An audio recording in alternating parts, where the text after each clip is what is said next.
Yo me crié como gamín. Si van a contar las peleas a puños con mis hermanos en la calle, en todas partes, serían incontables.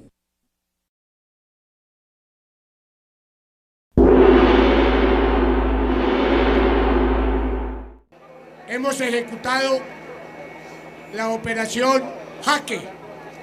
Sí, escúcheme. Tengo solamente una cosa que decir. He estado encadenado durante 10 años. Yo soy el teniente Malagón del glorioso Ejército Nacional de Colombia, secuestrado por esta guerrilla. Hace casi 11 años hay compañeros nuestros, tanto de las fuerzas militares como de la Policía Nacional, secuestrados.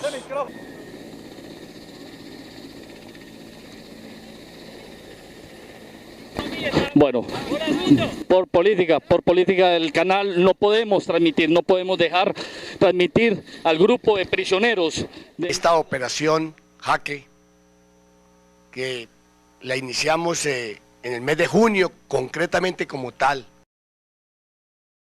la iniciamos una operación de inteligencia militar, solos, sin ningún tipo de apoyo raro. Quiero decirles que infiltramos a las FARC, al secretariado de las FARC. Logramos meternos ahí y los convencimos de que estaban hablando entre ellos mismos. No se disparó contra los guerrilleros. Fueron reducidos los 2 que abordaron el helicóptero. Ante todo y sobre todo, darle una felicitación muy sincera, muy de corazón a nuestro ejército, a nuestra fuerza pública. Interesaba el rescate de los secuestrados, como efectivamente se hizo. ¡Siempre lo esperamos, siempre! 10 años esperando, 10 años esperando el ejército. Fue un rescate de película. Una epopeya militar. Jaque mate a las FARC, indiscutiblemente. Colombia entera está feliz hoy, porque ustedes regresaron. Hoy, más que nunca, me siento inmensamente orgulloso de ser el comandante del ejército de todos los colombianos. ¡Viva Colombia!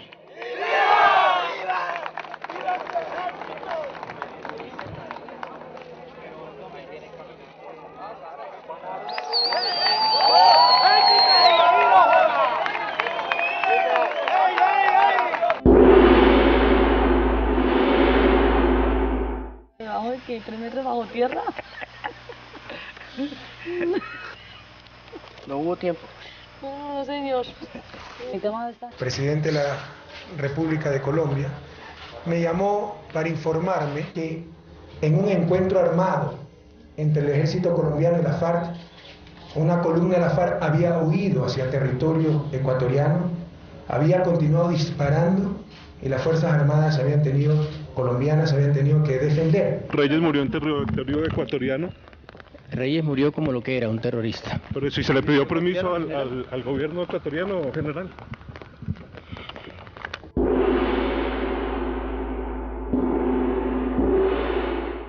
Ayer en la mañana, a las tropas que se encontraban allí sobre ese cerco, se entregó el sujeto alias Rojas, con 2 más. Él aprovechó precisamente ese estado de tensión que había al interior, asesinó a Iván Ríos, generó la alarma dentro del campamento y aprovechó ese momento para volarse. Pero necesitamos algo para que el gobierno te cumpla, es que usted entregue a alias Karina. Le envié una carta donde le decía cómo se le ha puesto la situación y que tuviera pendiente que a ella le iban a meter una operación. Karina tiene una hija a la cual le había el DAS puesto un novio hacía 4 o 5 años, un funcionario del DAS, para ubicar y hacerle seguimiento a Karina por medio de una llamada o de una visita que le hiciera a su hija. En cuanto a el estado de las FARC, pues cada día están más débiles, cada día su moral, su ánimo de combate se disminuye. Esta operación lo demostró. En lugar de enfrentar la tropa, huyeron, abandonaron a su jefe, abandonaron a su cabecilla, y eso dice muchísimo. Desde hace 2 años para acá, que hemos mantenido una presión total sobre este frente, lo hemos disminuido y consideramos que en el día de hoy este frente no tiene más de 50 integrantes, se están entregando la mayoría de ellos. Como les he mencionado anteriormente, en lo corrido de los 2-3 últimos meses, 24 integrantes de este frente se han desmovilizado. Vamos ganando, pero no hemos ganado todavía. El terrorismo no se resigna. Revístelo, revístelo, revístelo, revístelo, que donde ponga estos pies, Señor. Úsale, úsale, úsale, úsale, Espíritu Divino. Dale palabra de ciencia, dale palabra de sabiduría.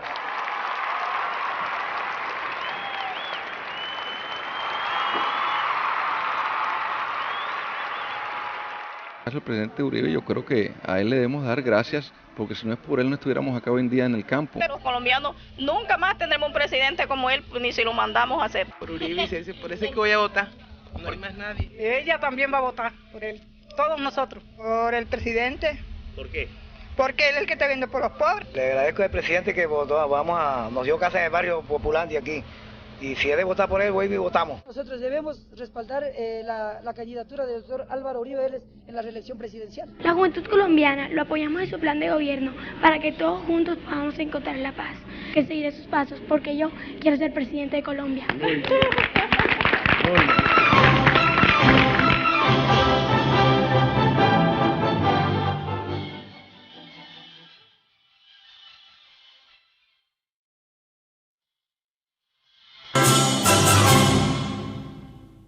Hace muchos años había un emperador tan aficionado a los trajes nuevos que gastaba todas sus rentas en vestir con la máxima elegancia.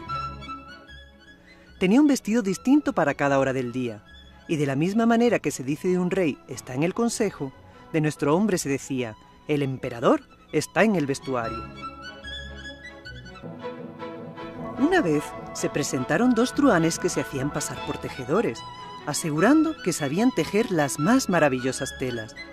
No solamente los colores y los dibujos eran hermosísimos, sino que las prendas con ellas confeccionadas poseían la milagrosa virtud de ser invisibles a toda persona que no fuera apta para su cargo o que fuera irremediablemente estúpida. Deben ser vestidos magníficos. Si los tuviese, podría averiguar qué funcionarios del reino son ineptos para el cargo que ocupan. Y mandó abonar a los 2 pícaros un buen adelanto en metálico para que pusieran manos a la obra cuanto antes. Ellos montaron un telar y simularon que trabajaban, pero no tenían nada en la máquina. A pesar de ello, se hicieron suministrar las sedas más finas y el oro de mejor calidad, que se embolsaron bonitamente mientras seguían haciendo como que trabajaban en los telares vacíos hasta muy entrada la noche.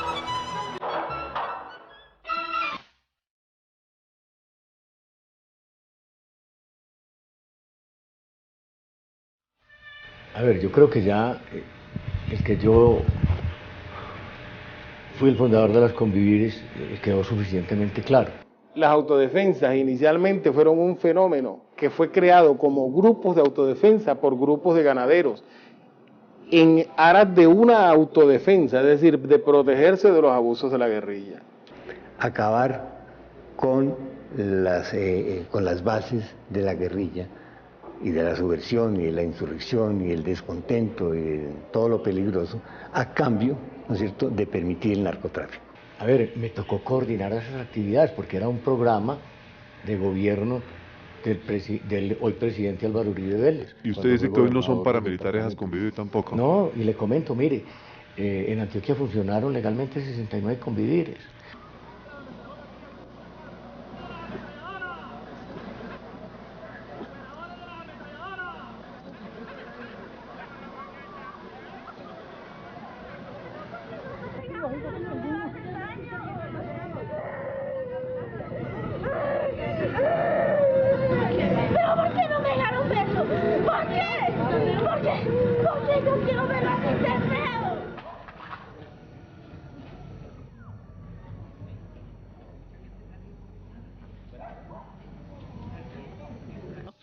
creo que mi hijo para nadie sea ofensivo, señor. Mi hijo era una persona sana. Para que lo hagan de esta manera, yo no esperaba esa noticia así. Ay, maldito, los que se lo comieron, amigos, sin haberles hecho una defensa a nadie. Dios mío, ¿por qué? Cuando oí la razón, que es que un poco he muerto por arriba, me fui a ver. Y ahí estaba mi hermano Jairo. Yo lo reconocí muy fácil. Y el otro hermano lo reconocí también. Fue por lo que el hombre usa un anillito de cobre y una llavecita que compartimos ahora a tiempo.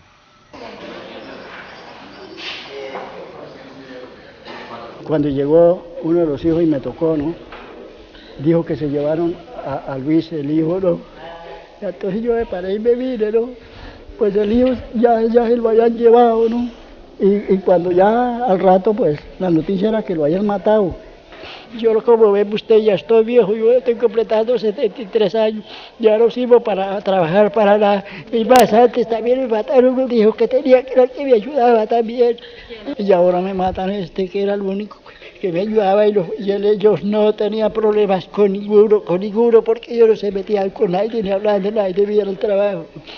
Sí, entonces estamos en una situación que no hacemos para dónde coger. ¡A mi padre! ¡Tanta gente mala! ¡Tanta gente involucrada! ¡No joda, maldito sea mi vida! Mi padre inocente, no joda lo que me duele, no joda. ¡Ay, padre mío! ¡Ay, padre mío! ¡Ay, no! ¡Ay, Dios! Bueno, denuncié masacres, que se van a dar a conocer. Masacres como la del Salao, Chende, Macayepo, Pichilín, muertos craneados. Jairo Castillo conoce de muchos muertos craneados que son más que las masacres, autorizados por esos políticos que hoy en día en Colombia están presos y de otros que todavía no están presos. No es justo que la población civil se atropelle de esa manera, se les robe las partidas que les mandan a ellos, y aparte de eso sirva la misma plata esa del Estado para mandar a masacrar campesinos, para demostrar que hay poder. Es que los paramilitares tienen varias funciones. Unas electorales, los paramilitares aseguraban votos. Otras económicas, en términos de tierras, despojo de tierras, pero también laborales, porque implican el dominio sobre unos sectores de población para impedir, ¿no es cierto?, organizaciones sociales como sindicatos, como ligas, como juntas de acción comunal, de tal manera que eso permitía bajar los salarios. Y estos señores no tuvieron eco en las autoridades del momento, ni la justicia operó. Entonces, lamentable, pero se dedicaron a hacer justicia por sus propios medios.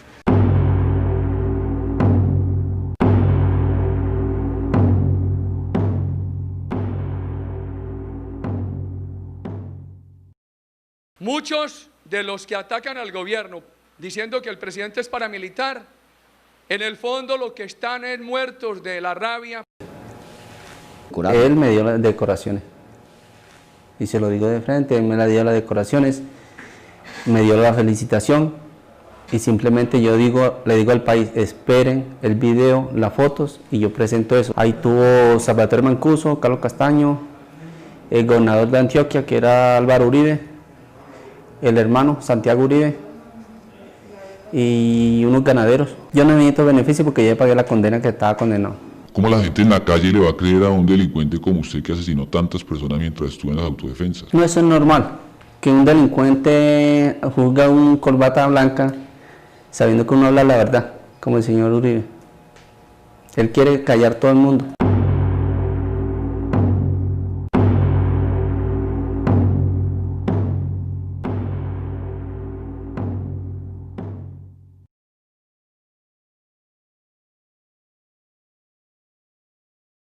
Álvaro Uribe Vélez, un político colombiano y senador dedicado a colaborar con el cartel de Medellín en los niveles más altos del gobierno. Uribe estuvo relacionado con un negocio que involucraba actividades con narcóticos en los Estados Unidos. Su padre fue asesinado por su conexión con traficantes de narcóticos. Uribe ha trabajado para el cartel de Medellín y es un cercano amigo personal de Pablo Escobar Gaviria. Él ha participado en la campaña política de Escobar para ganar una posición como suplente en el Congreso.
donde quiera con mucho gusto. Téngalo indiscutiblemente, porque esa es la tierra de él, la que lo vio nacer y lo que lo hizo hacer políticamente. Cuando nos dijo de seguridad ciudadana, nosotros le dijimos que nosotros también estábamos organizándonos en ese sentido, sin armas ni nada. Corto, 40 de Mija y debe ser la ciudad entre ellos el comandante Omar de la comuna número 1 de la ciudad, estaba Cisneris Sánchez, que hoy es, Cisneris mejor, que ella es desmovilizada, inclusive además muy conocida porque estigmatizaba, señalaba a las organizaciones sociales de Barrancabermeja. Luego queda demostrado su relación directa con los grupos paramilitares al desmovilizarse. Cisneris era una líder como nosotros. Ella era una líder común y corriente, hasta ahora en estos momentos es que sé que es desmovilizada. Con el liderazgo de las Autodefensas Unidas de Colombia, estamos lanzando una lista única al Senado de la República por todo el Magdalena Medio Unido. Una lista encabezada por el doctor Carlos Clavijo.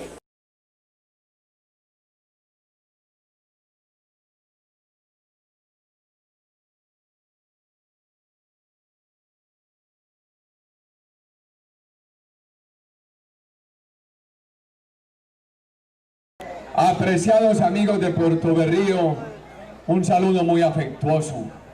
Doctor Álvaro Uribe Vélez, futuro y seguro presidente de los colombianos. Muy buenas noches, doctor Carlos Arturo Clavijo, también muy seguro senador de la República de Colombia, para quien pido un fuerte aplauso. Para recuperar el sendero de la concordia, el sendero del progreso social, el sendero del empleo y el sendero de la modernización de la nación. Puerto Berrío es un lugar símbolo.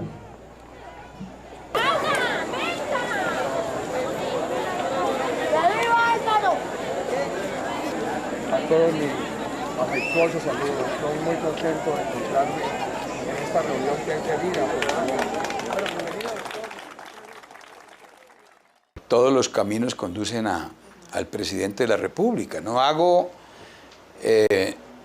sino pedir que se investigue su conducta. En el departamento de Córdoba, en donde era la base del señor Mancuso y del señor Castaño, es en donde Uribe tiene sus más importantes bienes materiales, el ubérrimo y demás cosas.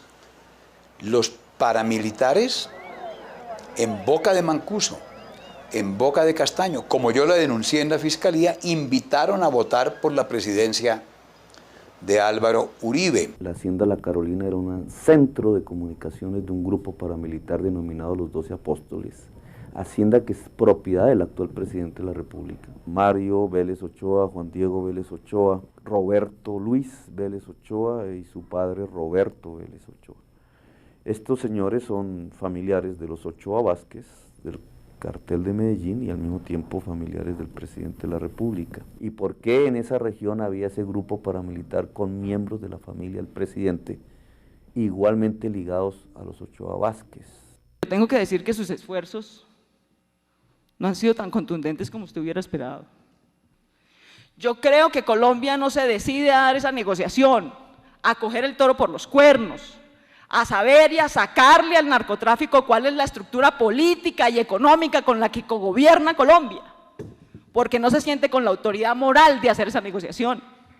Y no se siente con la autoridad moral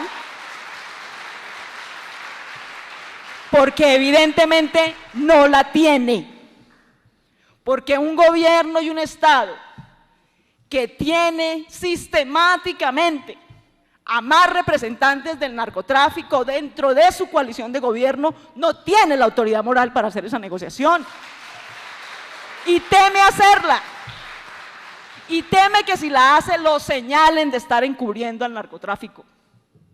Eleonora era una muchacha casada con un médico que ejercía en el puesto de salud de Caramelo.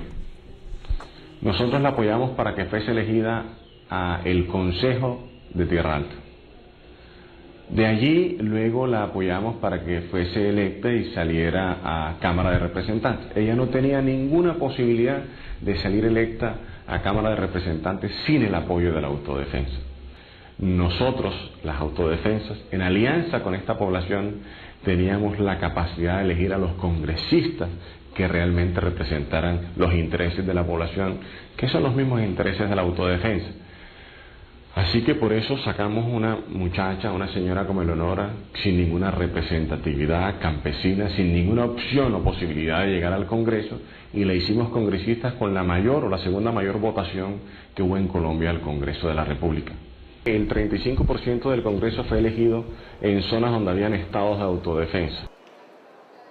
Durante su periodo de gobierno hemos tenido la mayor evidencia de la penetración del narcotráfico y el paramilitarismo en las entrañas del Estado colombiano como nunca antes.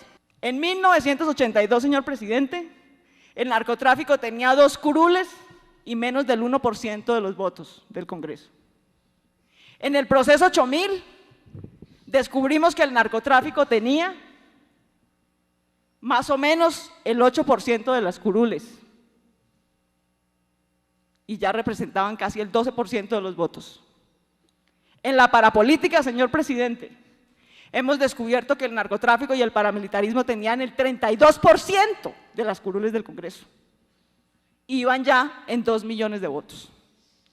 Así que desafortunadamente el fenómeno no muestra signos de decrecer, sino por el contrario de crecer.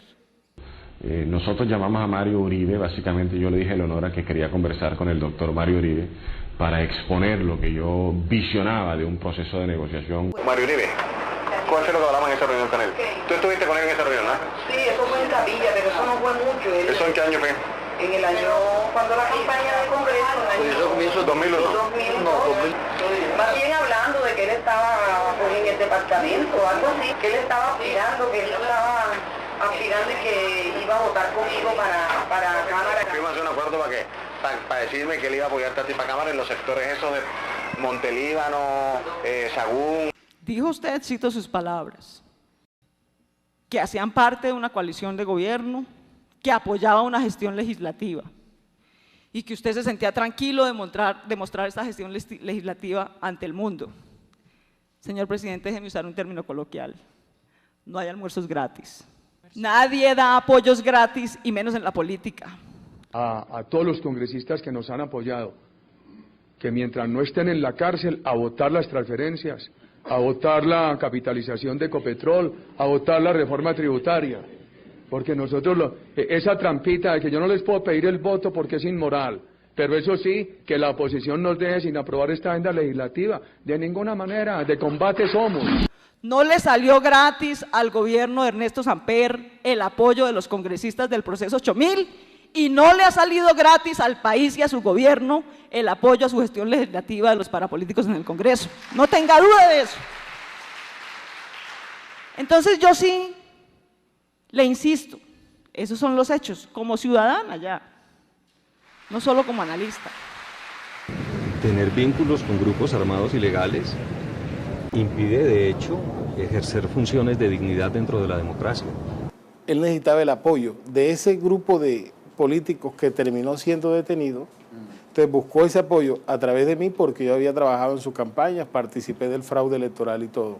La mayoría de esos políticos, como posteriormente se demostró ante la justicia colombiana, fueron apoyados por grupos de autodefensa en su aspiración a llegar al Congreso. Por lo tanto, cuando el presidente Uribe repartió la burocracia entre ellos, indirectamente la repartió entre las autodefensas, porque esos señores habían sido puestos por las autodefensas. El 30% del Congreso era paramilitar y seguramente el 50% de la administración pública era también paramilitar. Yo lo único que le puedo decir es que desde el DAS, en la administración de Jorge Noguera, se realizaron actividades de narcotráfico, en la cual estuvieron involucrados altos funcionarios del DAS. De ahí se compraron armas y sé que alguna parte de esas armas fueron entregadas al Bloque Norte. ¿Sabe por qué nombré a Jorge Noguera? Porque lo conocí como una persona incontaminada, como un joven honesto, transparente. Y él me dijo, no te preocupes, que el presidente y el fiscal están al tanto de esto y ellos nos protegen en su momento. Supuestamente Jorge Noguera entregó información al Bloque Norte, a Jorge 40, a otros paramilitares de personas que deberían ser asesinadas. Es el caso del profesor Correa de Andrés de la Universidad del Atlántico, de Zuli Cudina, una dirigente sindical. Hay una lista de sindicalistas de Antoc que fueron amenazados, desplazados. Hay unos asesinatos también de sindicalistas de Sintra Agrícola. Que son los asesinatos de líderes sindicales, tanto agrarios como urbanos. La posición hoy día de los Estados Unidos tiene que ver con eso, lo del TLC, ¿no es cierto? La exigencia de la libertad de los sindicatos y de la organización sindical muestra que hubo, ¿no es cierto?, en los gobiernos pasados una política de exterminio del sindicalismo para bajar la mano de obra y permitir una relativa competencia exitosa en el mercado internacional.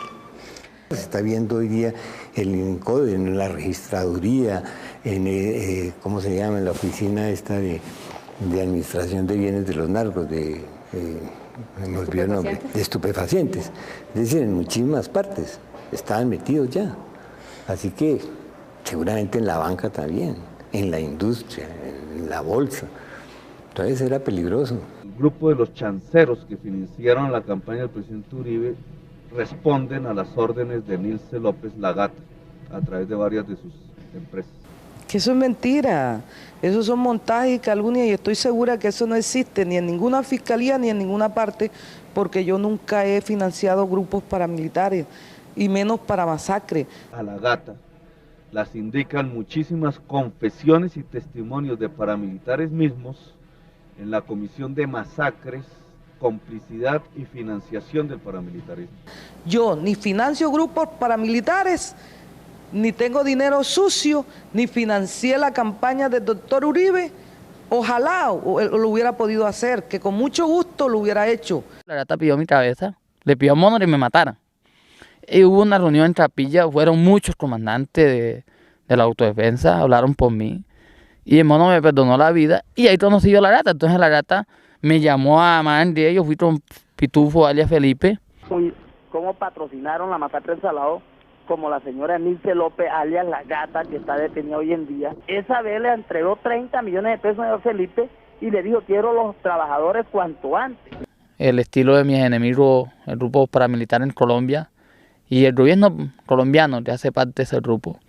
A esa cantidad de plata que hoy en día se le está dando a la fuerza pública, que hace parte mucha gente de la fuerza pública, filtrada, no han salido al aire, que venían trabajando los paramilitares de manos cogidas, de sueldos anunciados. Jorge Noguera tenía varios mensajeros con los jefes de las AUC, porque en el caso mío él manejaba, era el tema sobre todo del bloque norte, pero él con el Estado Mayor, su interlocución era a través del general Rito Alejo del Río. ¿Usted es autor del manuscrito que va a leer? Sí, doctor, soy autor del manuscrito que va a leer. El general Rito Alejo llegó a Mutatá cuando le llevaban a cabo los combates en La Llorona. Él llegó a la base de Mutatá en un helicóptero con un grupo paramilitares. Él se estaba comunicando seguido con el mono Mancuso, un duro de los paramilitares. O sea, cuando nosotros estábamos matando gente en Urabá, que matamos cientos de personas, que yo lo he reconocido que las matamos, que decapitamos personas en Urabá. Entonces, ¿dónde estaba ese pacificador? ¿Dónde está ese pacificador que nos permitía a nosotros desplazarnos de un lado a otro? ¿Dónde está ese pacificador que nos pasaban información a nosotros? ¿Dónde está ese pacificador que tropas bajo el mando de él patrullaban con nosotros? Yo estoy dispuesto y yo sé que cuando este señor me ve a mí hablando por acá, él me va a distinguir. Que precisamente nosotros tenemos un reglamento transparente para no tener ningún arma en la comunidad, para no dejar circular ningún arma por los espacios de vivienda y de trabajo de la comunidad y para no colaborar con ninguno de los actores armados. En esta comunidad de San José de Apartadó hay gente buena, pero algunos de sus líderes, patrocinadores y defensores están seriamente señalados por personas que han residido allí de auxiliar a las FARC y de querer utilizar a la comunidad para proteger a esta organización terrorista. Yo sé por qué digo que son testigos falsos, porque los conozco, a varios de ellos, y sé que son testigos extorsionados por el ejército, ¿no? son testigos que fueron torturados en la Brigada 17. No pueden, como lo practica la de San José de Apartadó, obstruir la justicia, rechazar la fuerza pública, prohibir el comercio de artículos lícitos, ni coartar la libertad de los ciudadanos que allí residen. Lo que hacen es estigmatizarlos, ¿no? Y hacerlos aparecer ante la opinión pública nacional e internacional como si fueran guerrilleros, ¿no? Ahora, esto no es nuevo realmente. Durante mucho tiempo, muchos años diría yo, se ha lanzado esta acusación contra la comunidad. Y es una acusación que no tiene ningún fundamento. El ejército ha cometido muchas atrocidades contra los miembros de la comunidad de paz. Y obligarlos a convivir con ellos en este momento es como obligar a una persona violada a convivir con su propio violador. Las víctimas se convierten en victimarios. Él escucha a los militares, que en este caso concreto son los sindicados de haber perpetrado esta masacre. En junio del 97 legalizaron 4 campesinos, el cual hicieron pasar por bandoleros con armas de grupos paramilitares. Yo lo leo, doctor, porque me parece que esto está muy mal hecho, lo que está haciendo el ejército y la policía en unión con los paramilitares.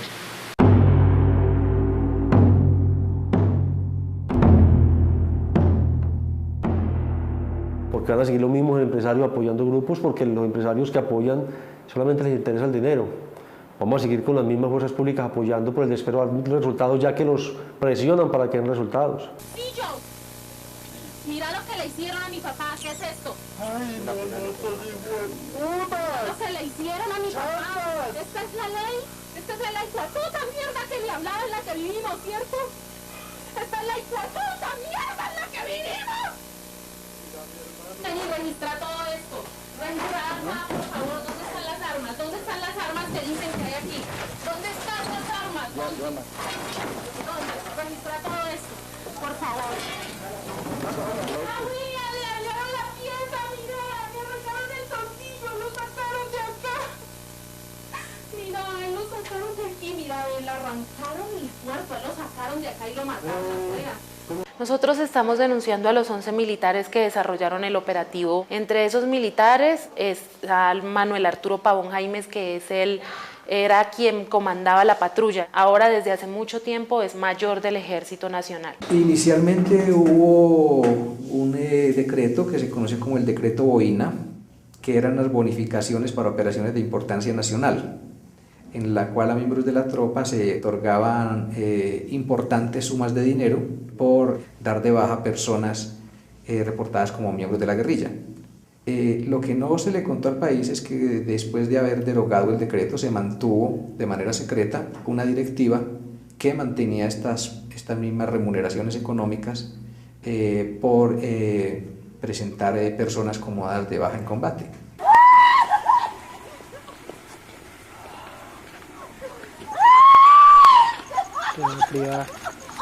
Por última vez lo vieron en Soacha compartir a la 1:30.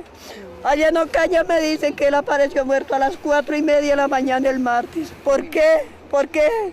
Si es que no es un viaje de 2 o 5 horas, ¿por qué va a aparecer allá y tan en poquito tiempo? La pregunta que yo me hago, ¿por qué? Lo que me dijo era que se iba a encontrar con una persona para ir a hablarlo de un trabajo y nunca más volvió. ¿Eso fue cuándo? Eso fue el 2 de marzo de este año. Salió a las 7 de la noche. Lo que me dijeron a mí en medicina legal y en la fiscalía de allá de Cimitarra fue que él fue abatido, que él había muerto en combate a las 2:45 del día 5 de marzo. Y mi hijo salió de su casa el día 4, a las 8:30 de la mañana. Incluso él está camuflado con botas, está con otra ropa. Porque estos jóvenes inocentes están pagando por algo que ellos no deben. Presentamos una nota de seguimiento dando cuenta también de que jóvenes adolescentes probablemente podrían estar siendo reclutados en estas localidades y que eventualmente estarían siendo conducidos a través de las centrales de transporte a municipios del Catatumbo como el Tarra y como Tibú. Los mismos procedimientos, se llevaban hasta Ocaña y cuando ya daban orden de batallón ir a llevarlos, listo, los llevábamos y se los entregamos a Ejército. Ellos lo hablan en las tiendas, cómo los vendieron, cuánto les dieron. O sea, ellos hablan tranquilamente de qué está pasando con los muchachos. Que los jóvenes desaparecidos de Soacha fueron dados de baja en combate. No fueron a recoger café, iban con propósitos delincuenciales y no murieron un día después de su desaparición, sino un mes más tarde. Dice que lo que le había buscado el trabajo era un amigo de él que se llama Adolfo Guerrero, que es soldado profesional del batallón Grupo Rondón de Buenavista. Es una historia dramática y sobre todo es una historia muy colombiana, con la cual todos nos vamos a identificar.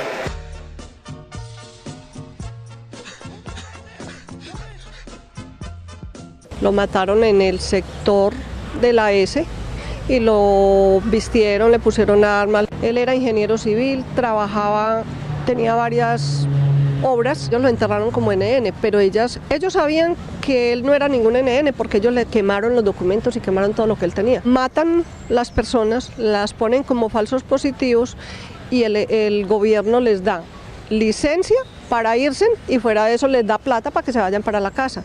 Nosotros denunciamos a la 14ª Brigada porque son las personas que hemos encontrado en la zona como Ejército y son quienes han convidado a algunos campesinos sacándolos de las casas, diciéndoles que les muestren los caminos, que los lleven a algún lugar o que tienen que hablar con el teniente o que tienen que hablar con otra persona y luego aparecen los campesinos que ellos sacan ejecutados y los pasan como guerrilleros caídos en combate.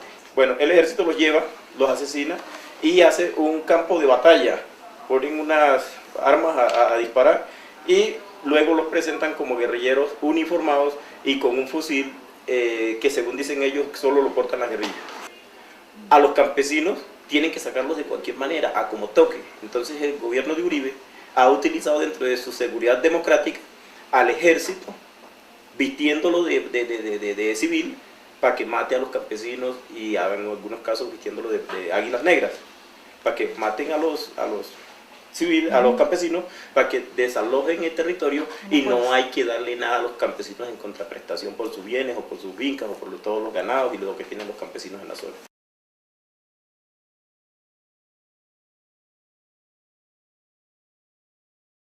Yo pensaba que el fusil era un palo y que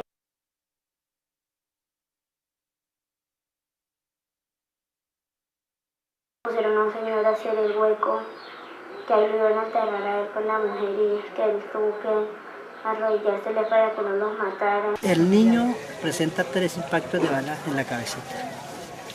Mi hermano tiene 2. El Comando General de las Fuerzas Militares lamenta informar a la opinión pública que en desarrollo de una operación militar en proximidades del municipio de Cajamarca resultaron muertos los señores Albeiro Mendoza Reyes, Norberto Mendoza Reyes, la señora Yamile de Mendoza y 2 menores de edad.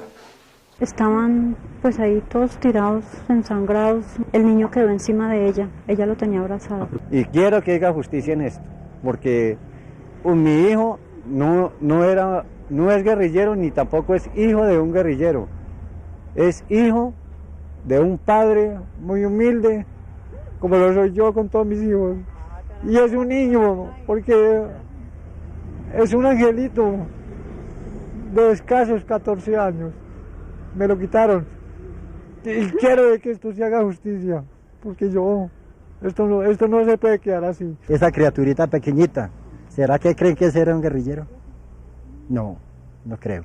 No basta con juzgar a políticos o a integrantes de la fuerza pública por colusión con los paramilitares y eventualmente por conciertos u omisiones frente a la guerrilla. El ojo de la justicia, de los jueces de la historia y la política, debe dirigirse a la voluntad que faltó en el Estado para combatir estos flagelos terroristas. Los que estamos en el Cauca, los territorios nosotros están invadidos, no nos dejan trabajar, la guerrilla, el ejército, la confrontación, y cada día nos matan más a nosotros. Bueno, a la llegada de los españoles, en lo que hoy es Colombia, se calcula que éramos 10 millones de indígenas y 400 pueblos. De esos, hoy solamente somos 1.380.000 y solamente 102 pueblos. el resto ha sido exterminado. El presidente Uribe no es amigo de los indígenas. Sabemos muchas legislaciones que ha pasado por el Congreso ha sido antiindigenista. Una población del 2.2% del total de los habitantes de Colombia tiene el 27% de las tierras. La denuncia de Álvaro Uribe es distractora. La denuncia de Álvaro Uribe es decir que, o sea, focaliza el problema en los indígenas como los mayores terratenientes, olvidando o ignorando de que estos territorios tienen un uso de conservación. Se alberga la mayor parte de las zonas boscosas del país, la mayor parte de la biodiversidad del país está en estos territorios. Y entonces olvida, digamos, muy premeditadamente que los verdaderos terratenientes son los grandes hacendados del país, son los que tienen grandes extensiones de tierras ganaderas que están acumulando la tierra, esos son los verdaderos terratenientes. Y tenemos conocimiento de que pues Álvaro Uribe, digamos, en su condición individual, en su condición de empresario, es uno de los mayores y grandes terratenientes del país. Los SMAT trajeron un camión, violentaron las puertas, sacaron los electrodomésticos, lo cargaron en el camión y se lo llevaron. Ahí se ve cómo el SMAT invade territorio indígena, están al interior de unas casas, las cuales golpearon, abrieron la puerta como se ve ahí, la chapa, la fuerza.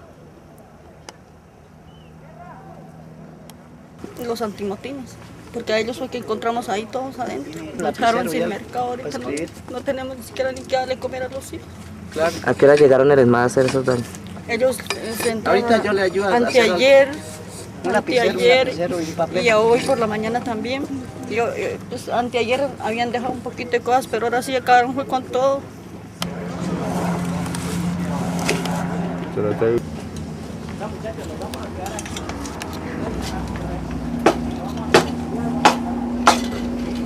Aló, Coronel Cartagena, habla Jair Hernández, de Derechos Humanos, del Senado.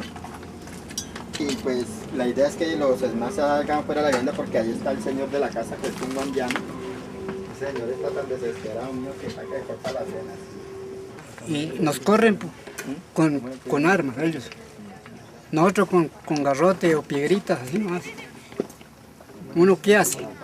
Y ellos con la pura bala contestan. Pues del mal todo, lo que ve aquí, ya han quemado las casas, las ollitas, la comida y toda la ropa, lo cogen y lo queman. Mire, se encontró, ¿qué es eso dentro de la herida? Un cuerpo extraño, nos parece que es un balín, un pedazo de balín. ¿Hacemos un acercamiento ahí? Sí, pues nos han dicho que varios indígenas han sido heridos por fusil, incluyendo el muerto que hubo, que murió en el hospital de Popayán por una bala. No, lo que pasa es que los indígenas son estorbosos, lo mismo que las comunidades negras, porque constitucionalmente son propiedades colectivas, que no pueden ser apropiadas individualmente. Están firmando ahí. Sí, cuando nosotros entramos a la casa. Un integrante del SMAT que debería tener el número aquí que lo identifica, en este momento parece sin identificación, grabando a la gente para posibles desapariciones después.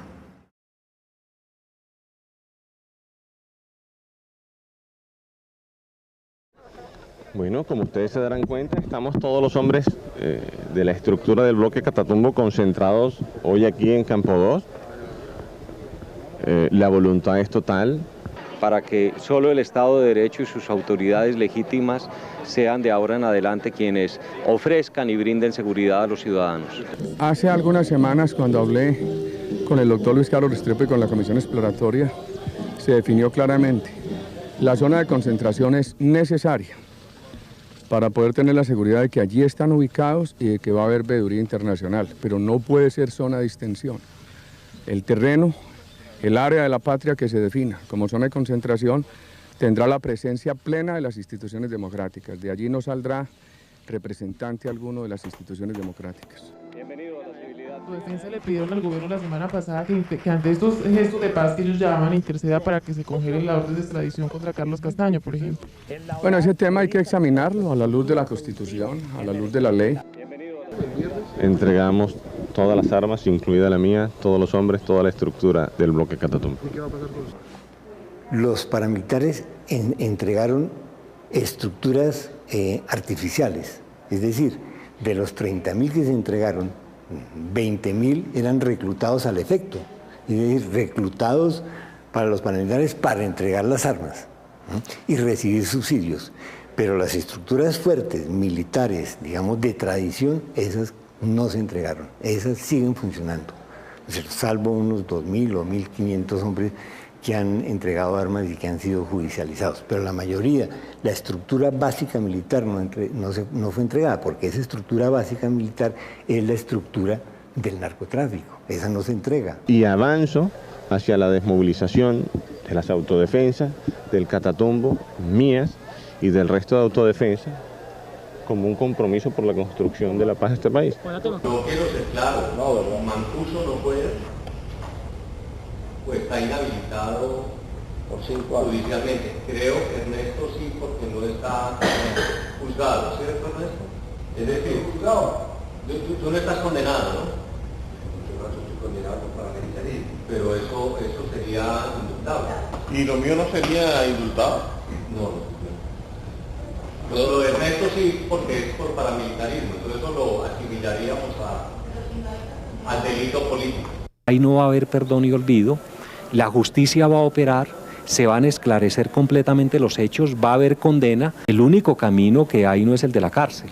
Es decir, ese es todavía una especie de mecanismo de venganza. Las reparaciones simbólicas pueden ir desde el pedir perdón públicamente por sus actos hasta cooperar efectivamente con organizaciones, con instituciones que están luchando, dijéramos, por las víctimas de la violencia. No puede haber amnistía e indulto, porque ellos no han cometido delitos políticos, sino delitos comunes. Vean, nosotros estamos en un acto de fe. Ningún acto de fe se condiciona. Y nosotros no estamos condicionando nada a cambio de nuestra desmovilización. Es un acto de fe por Colombia, por la construcción de paz. También exigimos que no se contemplen, así sea implícitamente, zonas de despeje jurídico. El modelo es muy simple, se pagan 5 años, es decir, todos los procesos se acumulan y esos 5 años se descuentan del tiempo que se permanezca en zona de ubicación. ¿Dónde se paga la cárcel? Aquí, zona de ubicación. Programa audiencia pública para oír a los representantes de las Autodefensas Unidas de Colombia. Primero, instalación de la audiencia por parte de la señora presidenta de la Honorable Cámara de Representantes, doctora Zulema Hattin Corrales. Segundo, intervención de los representantes de las Autodefensas Unidas de Colombia. A continuación, la intervención del señor Ernesto Báez de la Serna, jefe político de las Autodefensas Unidas de Colombia. Señores y señoras, aquí está solo una de las fotos de los miles... Disculpen, las barras no están autorizadas para hablar. Si siguen hablando, tenemos que desocupar. Señor secretario. Doctora Zulema Hattin Corrales, presidente de la Honorable Cámara de Representantes. Doctor Carlos Alberto Zuluaga Díaz, primer vicepresidente de la Cámara de Representantes. Doctor Jorge Carmelo Pérez Alvarado, segundo vicepresidente de la Cámara de Representantes. Mayor Vega, le pedimos el favor a las barras guardar silencio. El Mayor Vega. Ofrecemos a Santa Fe de Ralito, escenario de las negociaciones, como espacio propicio para que todos los colombianos escuchemos y expongamos allí, sin temores y aprensiones, la verdad que no ha conocido este país en los últimos años de complejo entramados de violencia y paz. Que Colombia sea en nuestras mentes y en nuestros corazones el intento siempre vivo, siempre bello de construir el paraíso entre los Andes y el mar. Muchas gracias, honorables congresistas. Muchas gracias, señoras y señores. Dios bendiga a Colombia.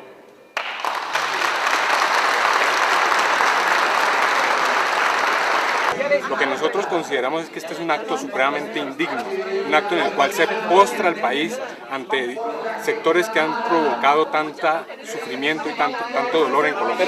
Y las víctimas, lo único que tenemos que decir aquí es que estamos presentes y que no nos vamos a callar.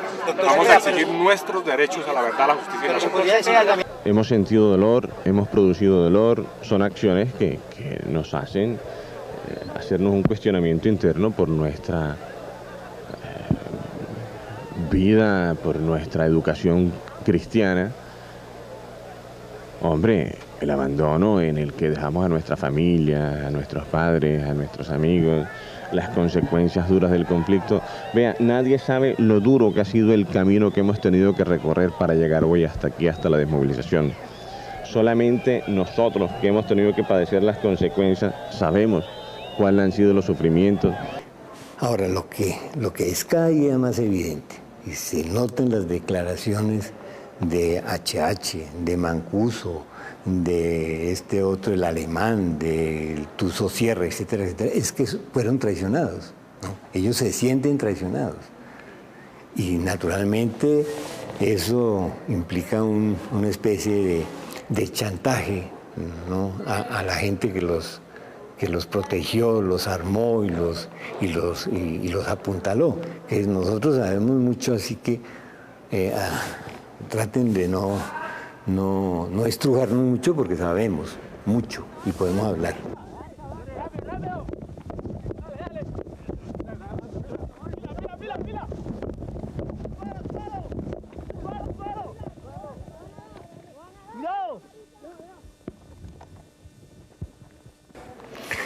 Pues, lo han dicho y está implícito, es llevarlos a los Estados Unidos para que allá sean procesados por narcotráfico, pero sus delitos criminales de lesa humanidad que están aquí vigentes, esos quedan, digamos, tapados por esa otra política.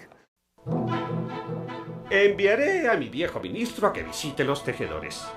Es un hombre honrado y el más indicado para juzgar de las cualidades de la tela, pues tiene talento y no hay quien desempeñe el cargo como él. El viejo y digno ministro se presentó en la sala ocupada por los dos embaucadores, los cuales seguían trabajando en los telares vacíos. Dios nos ampare, pero si no veo nada, Dios santo, ¿seré tonto acaso? Jamás lo hubiera creído, y nadie tiene que saberlo.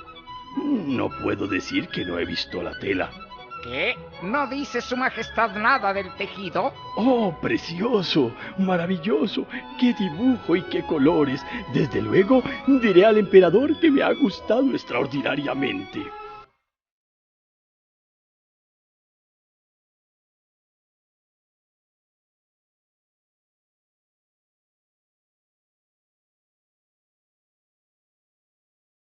¿Aló? Señor. Mire pues, allá ya le habló en tinglado el hijo de puta. Ah, bueno. Va el curita y va el jefe de los abogados y va no sé quién más a las 6 allá. Ah, bueno. Yo les dije, oiga fue lo que les dije, que me costaba que esa cosa existía. Sí, está capullo. Para política. Definitivamente en esa época es evidente el conflicto que hay entre el Ejecutivo y la Corte, pues por estos procesos que estaba adelantando la Corte, y la cabeza principal de estas investigaciones es el doctor Iván Velázquez.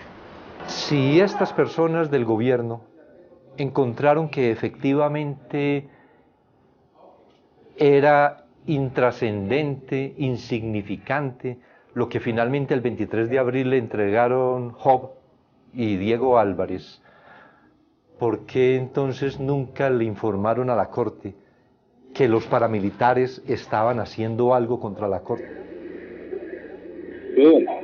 Hola, doctor. ¿Cómo me fue? De 1 a 10. Por ahí 11. ¿Verdad? Sí. Ah, bueno. Pregúntele al monito y me dice cómo la vio él. Pues la vio bien, pero como esa es la versión de él, me faltaba la suya. Fue curista. Sí, claro. Que hables con aquel. ¿Quién es aquel? El curita. Que si vos estabas por acá, yo le dije que sí. Como que te necesita, no hay que llamarlo a ver. ¿Cuál cura? Pues el cura, el periodista. ¿Aló? ¿Cuál cura, hombre? César. ¿Quién dijo? Pues hablé con él. Ay, ¿que hablara yo con él? Sí. Pues si yo no estoy, no llamara de marica y no me contesta. No queremos estar en los zapatos del señor presidente.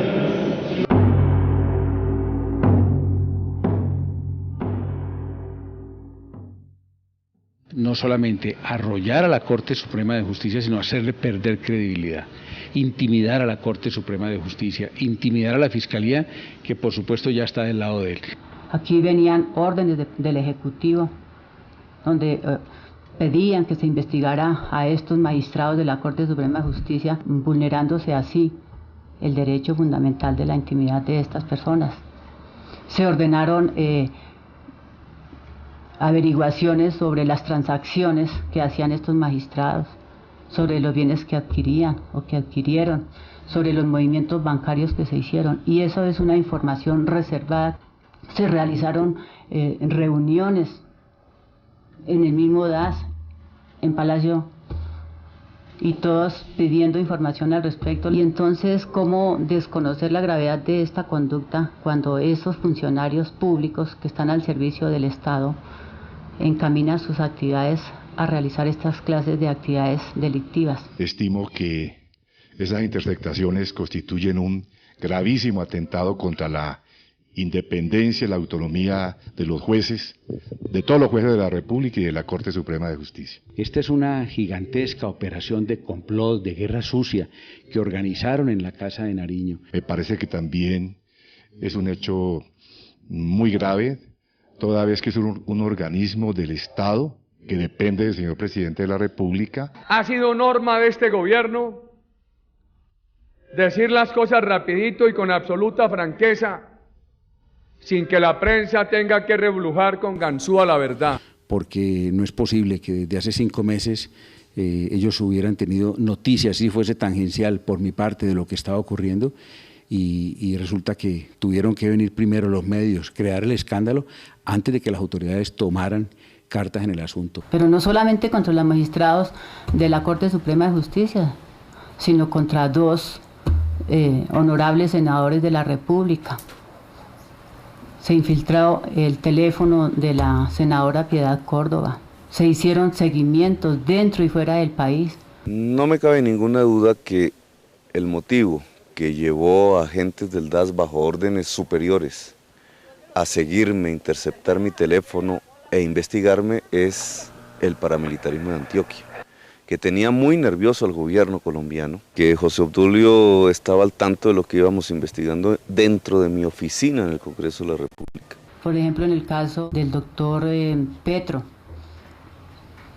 se aportó una hoja de vida, se aportaron las fotografías de su padre, de su esposa, se tomaron otros datos. El presidente tiene una gran incapacidad para ser jefe de Estado en un Estado de Derecho porque no admite límites ni admite controles. La doctora Piedad Córdoba y el doctor Gustavo Petro son opositores del gobierno y así siempre lo han dicho desde un primer momento. Y entonces ese hecho de ser opositores les da el derecho a los funcionarios del DAS investigar su vida íntima, seguirlos como se hizo.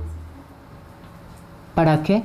Para poner en conocimiento al Ejecutivo esas situaciones. No sabemos finalmente qué se pretendía con ello. Para mí me parece que es absolutamente escandaloso que un servicio de inteligencia del Estado adscrito a la presidencia esté grabando a la oposición, esté haciéndole seguimientos e interceptaciones a las altas cortes, que esté tratando de buscar información a ver qué hablan los periodistas. No solo se pone en riesgo la vida de los periodistas, que de alguna manera ya sabemos que pues en este oficio pues corremos riesgos, sino que también estaría en riesgo la vida de personas que se comunican con uno. La labor periodística de manera independiente hoy está amenazada en Colombia. No tenemos garantías para seguir ejerciendo mi profesión independiente. Y segundo, no hay garantías para el disenso, no hay garantías para la oposición. Yo creo que esto dista mucho de ser una democracia. Si algo necesita un país de su periodismo es que sea objetivo, no que quiera desacreditar a su país. Yo cumplía órdenes, sí, señor. Claro, pero es que yo no puedo cuestionar ese tipo de órdenes porque viene de mi superior. Si no cuestiona a mi jefe, ni cuestiona a la doctora María del Pilar, porque yo, que soy el último eslabón. Él lo que me manifestaba era que esa información no se desviaba, sino que el único receptor iba a ser la directora María del Pilar y el presidente. Sí, bueno. Pero, o sea, ahora dándome cuenta, mi información pues alimentaba muchas áreas de inteligencia. Sabemos que se usa la inteligencia del Estado con propósitos políticos. Tenemos que saber quién da las órdenes y a quién llega esa información y para qué la usa. ¿Y cómo una detective con un salario de 1.200.000 puede meter una grabadora de aproximadamente 50 millones de pesos? Es que la seguridad nacional es el presidente, y yo lo sentía así. En esto de la filtración, cabría el símil con la frase bíblica, en la relación entre el periodista y el investigador. Tan grave pagar por la peca como pecar por la paga. Los estafadores pidieron entonces más dinero, seda y oro, ya que lo necesitaban para seguir tejiendo. Todo fue a parar a sus bolsillos, pues ni una sola hebra se empleó en el telar, y ellos continuaron, como antes, trabajando en las máquinas vacías. El gobierno tiene el proyecto de impulsar unos desarrollos productivos de gran importancia en esta área del Meta, del Bichada, en la Orinoquía colombiana, que nos permitan reasentamientos de población desplazada.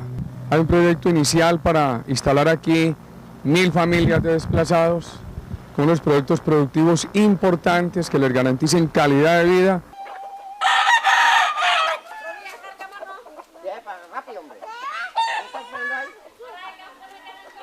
No, pues mucho mejor allá. Aquí estamos aguantando esa hambre. Que el gobierno nos dé allá. Que el gobierno nos dé una partida, sí, donde podemos levantar nuestros hijos, donde podemos cultivar algo. Esto no sería muy beneficioso desde el punto de vista social porque serían muy poquitas familias las que se benefician. Si uno parcela esa tierra, no es el camino parcelarle esa tierra a unas pocas familias o de desplazados o de campesinos sin tierra. ¿Por qué? Porque quedarían aislados de los servicios públicos. Si se le da a unos privados, se le concede la explotación a ellos, se pueden generar entre 1.000 y 1.500 empleos. Eso muestra un juego perverso del gobierno en el que por un lado apoya a ciertos empresarios de La Palma para desplazar y por otro lado evita entregarle tierras legalmente destinadas a población desplazada. No están teniendo en cuenta que esto se hace sobre la base de una acción de terror, con participación de grupos paramilitares, con capitales del narcotráfico. Tenemos que tener un tratado de libre comercio con los Estados Unidos, eso hay que buscarlo desde ya, urgentemente, porque estos años pasan muy rápidamente. Y lo que vamos a proponer es lo siguiente, que lo hagamos sin perjuicio de adelantar el arca. Y que nos ayuden para conciliar intereses en Colombia, a ver cómo dentro de ese tratado hallamos unas cláusulas de defensa de los segmentos competitivos de la agricultura. Carimagua y Agroingresos Seguros son gemelos. Es una sola política, ¿no es cierto?, con dos caras. La de Agroingresos Seguro es el patrimonio público, la plata del Estado es de los ricos. Y el de Carimagua es igual, la tierra es de los ricos. 700.000 pesos, 680.000, 8 millones de pesos, 2 millones, 1 millón de pesos. Es en el agro donde todos ganamos. AIS, el agro es ingreso seguro. El programa Agroingreso Seguro es uno de los instrumentos más importantes del Gobierno Nacional para la reactivación y fortalecimiento del sector agropecuario del país. Agroingreso Seguro es riego, incentivo a la capitalización rural, incentivo a la asistencia técnica, es un programa para generar empleo, ayudándole directamente a los campesinos, a los pequeños productores o estimulando a los industriales de este país para que sigan ampliando la frontera agrícola. Era una forma de subsidio a la actividad agropecuaria, pensando en la competencia que representaba, desventajosa, que representaba el TLC para los intereses agropecuarios. Es decir, vamos a subsidiar, dado que la agricultura y la ganadería en Estados Unidos están subsidiadas, Nosotros vamos a subsidiar también esta para que la competencia sea menos desleal. Es un mecanismo transparente. El gobierno no puede excluir a ningún ciudadano de ese tipo de convocatorias, ni a un hijo de un senador, ni a un hijo de un magistrado, a nadie. Estaba pensado en darle apoyos a los pequeños, pero en última instancia, aunque hubo apoyos y subsidios a los pequeños y medianos agricultores, la gran tajada de la torta se fue a esas familias tradicionales de la costa, agroindustriales, que tienen su poderío montado, que no necesitan subsidios porque están subsidiadas de alguna manera por el bajísimo costo de la mano de obra, por la ausencia de sindicatos, por el exterminio de los líderes agrarios. Muchas veces es mucho mejor darle la oportunidad a que un señor de estos genere 3 o 4 empleos, que se le dé directamente un subsidio a una persona. Pero aquí hubo otro subsidio, hubo un subsidio, digamos, en dinero contante y sonante para esas familias. ¿A cambio de qué? Lo que todo el mundo se ha preguntado y mucha gente responde. A cambio, ¿cierto?, de una inversión electoral que habían hecho esas familias y de todas maneras de una nueva inversión que estaban haciendo electoral con vistas a la reelección del presidente Uribe. O sea que hubo ahí un canje de favores, ¿no es cierto? Yo voto y tú me pagas, yo pago y tú me votas. Ni los Dávila Bondano, ni las otras familias, revisando nosotros las campañas, ha aportado un solo peso a la campaña del presidente Uribe, ni de la del 2002, ni la del 2006. O sea que aquí no estamos pagando ningún tipo de favores.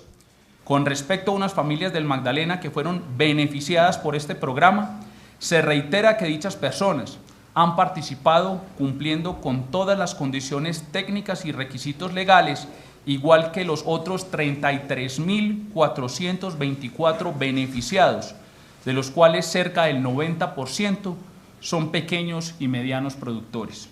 El Gobierno Nacional está convencido que a través de estos subsidios se debe seguir apoyando la inversión en el sector agropecuario.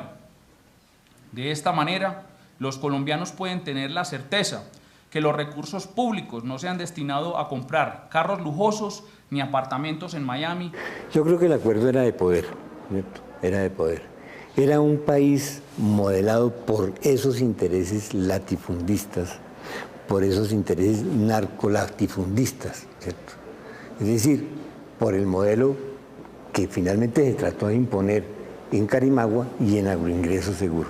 Esos modelos plutocráticos, ¿no es cierto?, de dominio territorial, de unas familias o de unos grupos de intereses económicos en general, sobre grandes sectores de la población colombiana. Yo creo que ese es el panorama. El nuevo país de que hablan ellos era ese país, un país manejado por esas nuevas estructuras sociales en cuya cabeza estaba el narcotráfico.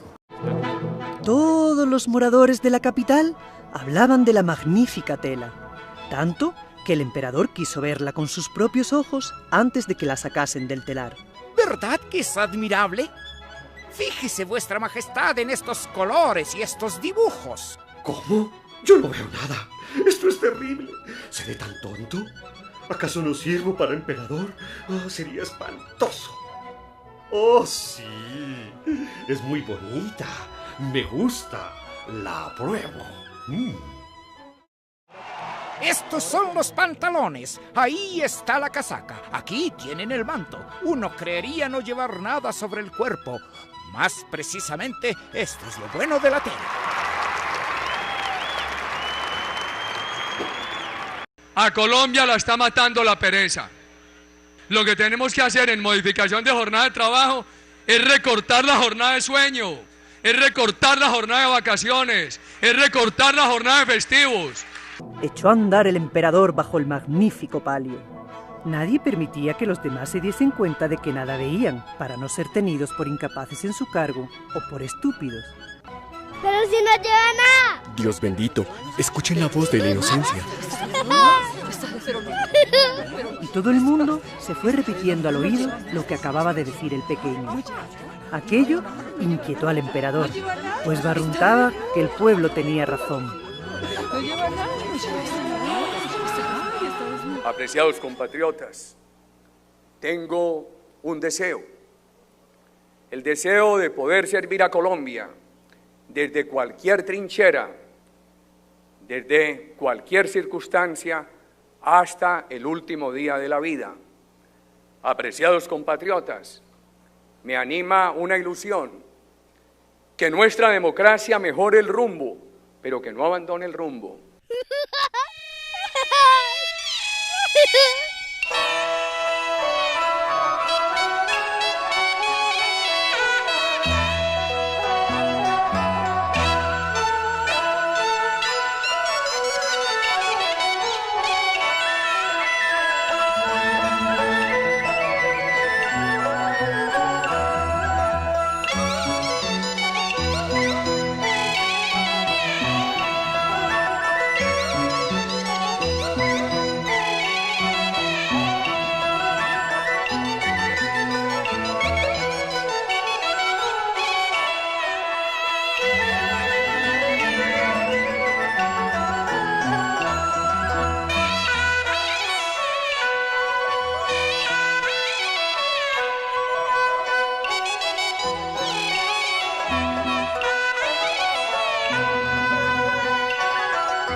Para repetirle al mundo, nuestros helicópteros no llevaron insignias. Ninguna insignia, señor presidente, ninguna insignia ni de Cruz Roja ni nada parecido. Ninguna insignia ni de Cruz Roja ni nada parecido.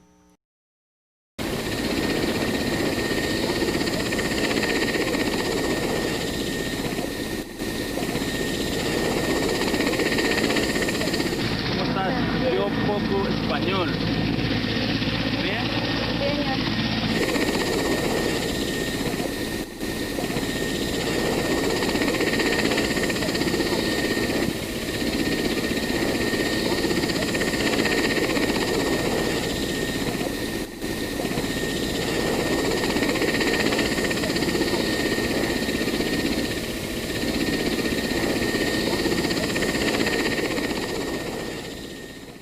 Los cadáveres estaban en paños menores, en pijamas, es decir, no hubo ninguna persecución caliente, fueron bombardeados y masacrados mientras dormían.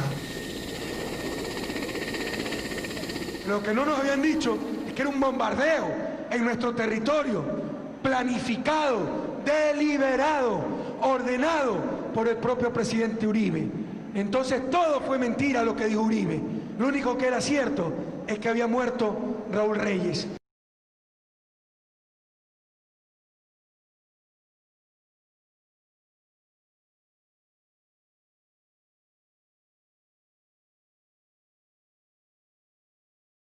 Tres pelotones llegaron a menos de 300 metros de su ubicación. Y tal como lo afirmaron los guerrilleros que se han entregado, estaban en una sin salida. El ejército no nos tenía cercados. Unos días antes, para asegurarse de que la pistola le funcionara bien, cambió la pistola de Rojas por la pistola de Iván Ríos. O sea que lo asesinó con la misma pistola de Iván Ríos. Yo tenía que saberlo hacer. Y eso es algo sorpresivo. Él llega donde el comandante y le dice, ¿ustedes están buscando a Iván Ríos? Dice, sí, efectivamente, dice, aquí lo tengo. Y saca la mano que le había amputado. Llevábamos 15 días, ya la alimentación pues escaseaba. Se decidió reconocerle el pago de una recompensa a las 3 fuentes principales, al igual que a alias Rojas, por la información suministrada. Tengo testigo y tengo pruebas de que el ministro estuvo allí y me dijo esas palabras. Me dijo, el gobierno te cumplirá con ubicación en el exterior, el pago de la recompensa, protección de usted y de su familia. El pago de recompensas está concebido para que se dé información con miras a detener a las personas, no con la posibilidad de asesinar a las personas. Creo que las recompensas se deben seguir dando para que el gobierno tenga credibilidad ante los guerrilleros. Si se habla, se cumple.